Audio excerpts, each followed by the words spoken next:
Assalamualaikum warahmatullahi wabarakatuh. Perkenalkan, nama saya Hovifah Indrawati, NIM S2018-1009.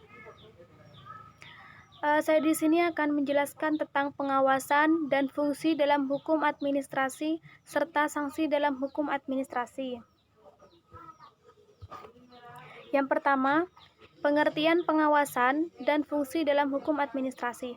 Pengawasan di sini proses yang sistematika dalam menetapkan standar kerja atau ukuran kinerja dan pengambilan tindakan yang mendukung pencapaian hasil yang diharapkan sesuai dengan apa yang telah ditetapkan.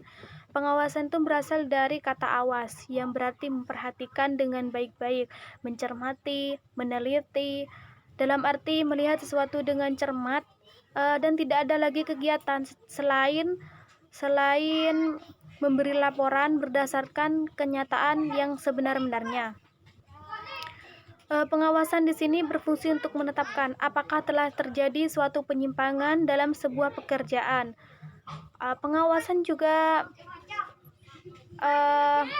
Pengawasan di sini juga tercipta suatu aktivitas yang berkaitan erat dengan penentuan atau evaluasi mengenai sejauh mana pelaksanaan kerja sudah dilaksanakan. Pengawasan juga mendeteksi sejauh mana kebijakan pimpinan dijalankan dan sampai sejauh mana penyimpangan yang telah terjadi dalam sebuah pekerjaan. Selanjutnya, jenis-jenis pengawasan yang dapat dilakukan. Yang pertama, pengawasan internal, yaitu pengawasan yang dilakukan oleh suatu bidang secara organisasi termasuk dalam lingkungan pemerintah itu sendiri. Misalnya, kejahatan yang dilakukan oleh atasannya terhadap bawahannya. Yang kedua, pengawasan eksternal, yaitu pengawasan yang dilakukan oleh lembaga-lembaga yang secara organisasi atau struktur berada di luar pemerintah dalam arti eksekutif. Misalnya pengawasan ini dilakukan oleh Badan Pemeriksa Keuangan atau BPK.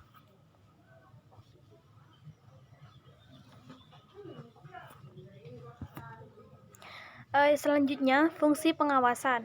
Sebagai penilaian apakah setiap unit-unit telah melaksanakan kebijaksanaannya dan prosedur yang menjadi tanggung jawab masing-masing. Yang kedua, sebagai penilaian apakah surat-surat atau laporan yang didapat sudah menggambarkan atau sudah sesuai kenyataan yang tepat. Yang ketiga, sebagai penilaian apakah pengendalian manajemen sudah cukup memadai. Dan yang keempat, sebagai penelitian apakah kegiatan yang telah dilaksanakan secara efektif, yakni mencapai tujuan yang sudah ditetapkan. Dan yang kelima, sebagai penelitian apakah kegiatan telah dilaksanakan secara efisien.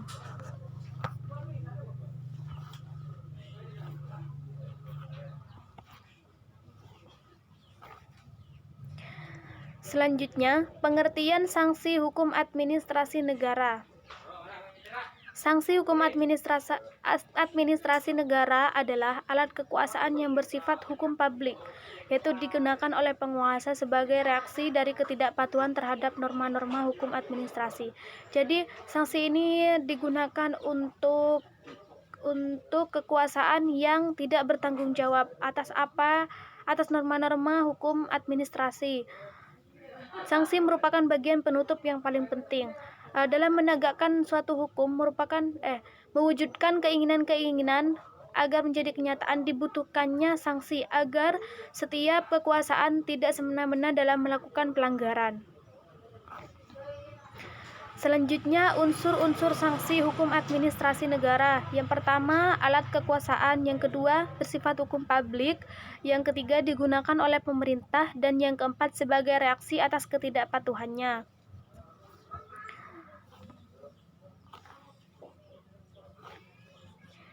Yang terakhir yaitu tujuan sanksi hukum administrasi negara, diantaranya tujuannya adalah untuk menegakkan hukum administrasi. Sanksi yang diperlukan untuk menjamin penegakan hukum administrasi.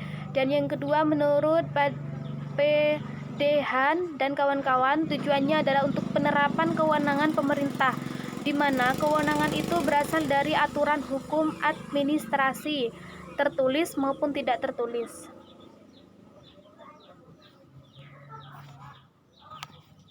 Selanjutnya, jenis-jenis sanksi hukum administrasi negara. Yang pertama, sanksi reparator, artinya sanksi yang diterapkan sebagai reaksi atau pelanggaran norma. Jadi di sini sanksi reparator ini ditetapkan sebagai pelanggaran norma.